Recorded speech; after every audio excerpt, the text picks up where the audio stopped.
Hello, I'm Mansi, one of the medical students. What is your name? Madhukar.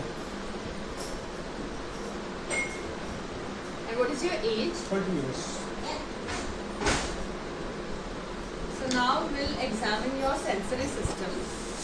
For examination, we'll need necessary equipment like a reflex hammer, tuning fork, cotton, toothpick, paper pin, and 2 glass, one filled with cold water and one filled with hot water.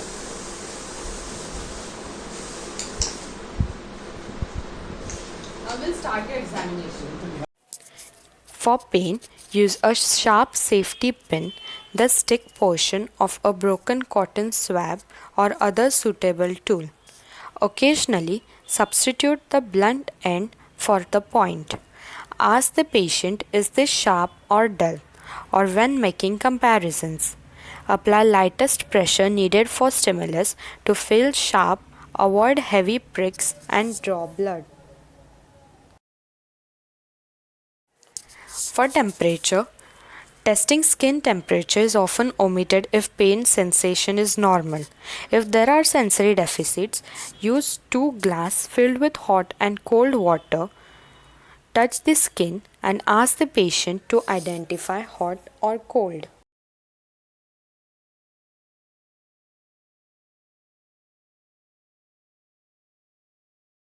For light touch with fine wisp of cotton, touch the skin lightly, avoiding pressure.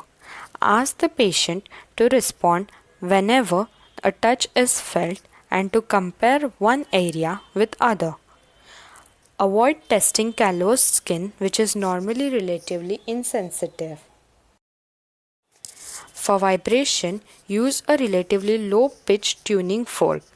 Tap it on the heel of your hand and place it firmly over the distal interphalangeal joint of the patient's finger, then over the interphalangeal joint of the big toe.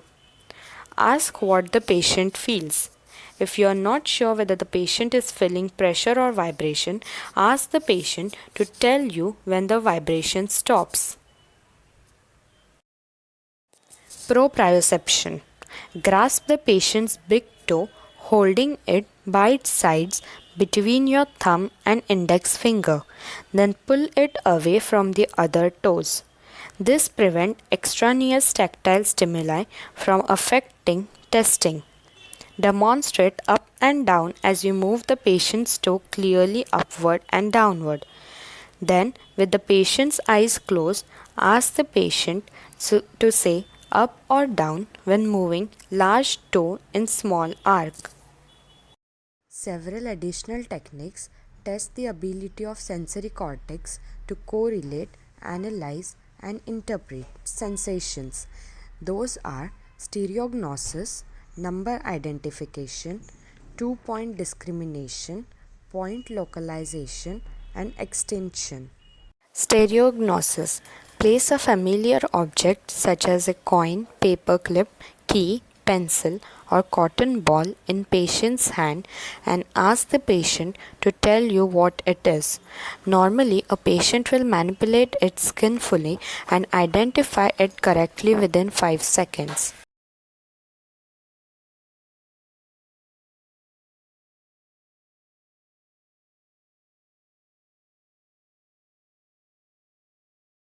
For number identification, which is known as graphesthesia, tests the ability to identify numbers. With the blunt end of pen or pencil, draw a large number in patient's palm. A normally able person can identify most such numbers.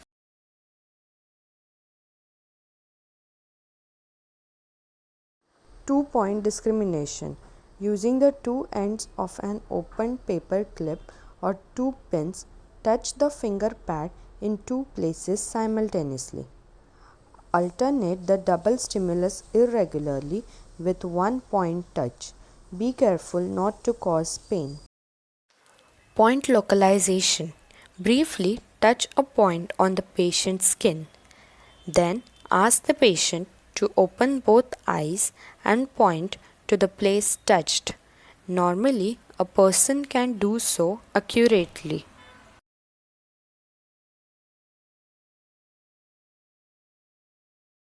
Extension. Stimulate one side or simultaneously stimulate corresponding areas on both sides of the body. Ask whether the person feels your touch. Normally, both stimuli are felt.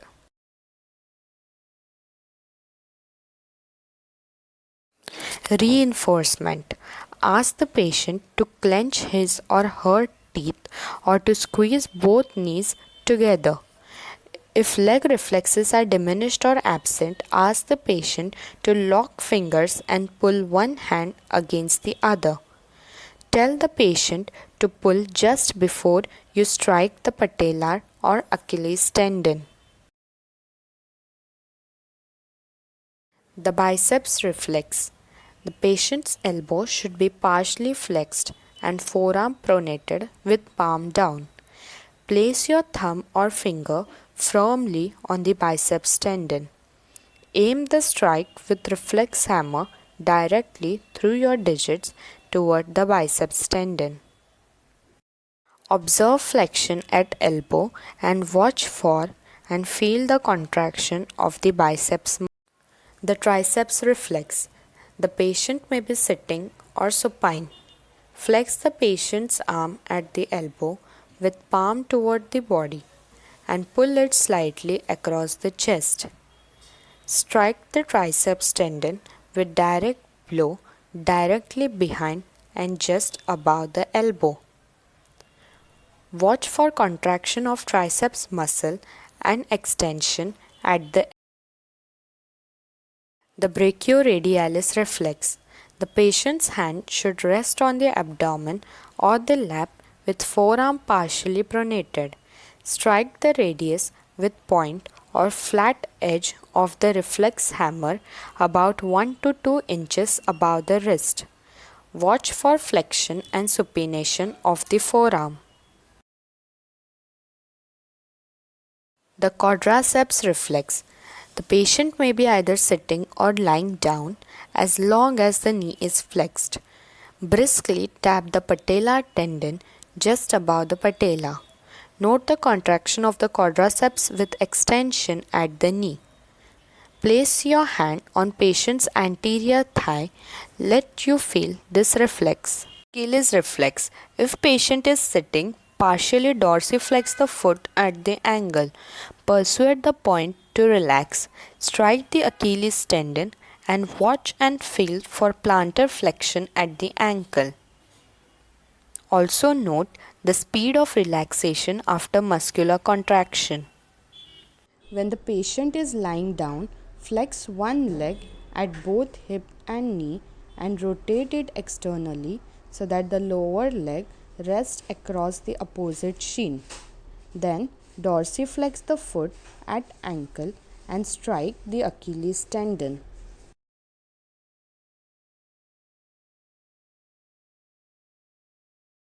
Clonus. If the reflexes seem hyperactive, test for ankle clonus. Support the knee in partially flexed position.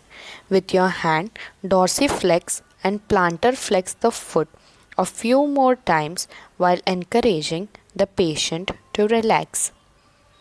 Then sharply dorsiflex the foot and maintain it in dorsiflexion. Look and feel for rhythmic oscillation between dorsiflexions and plantar flexion. Normally, the ankle does not react to this.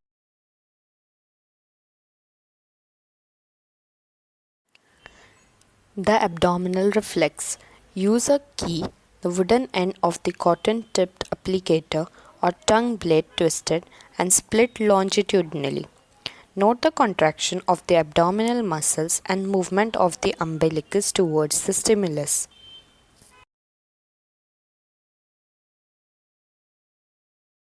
The plantar response.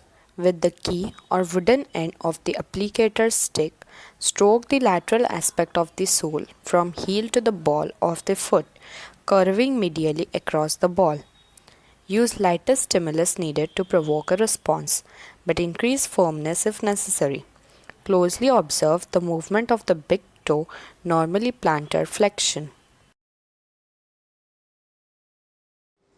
For anal reflex, use a broken applicator stick or pinprick. Lightly scratch the anus on both sides. Watch for reflex contractions of external anal sphincter. Detection of reflex contractions is facilitated by placing a gloved finger in the anus during testing.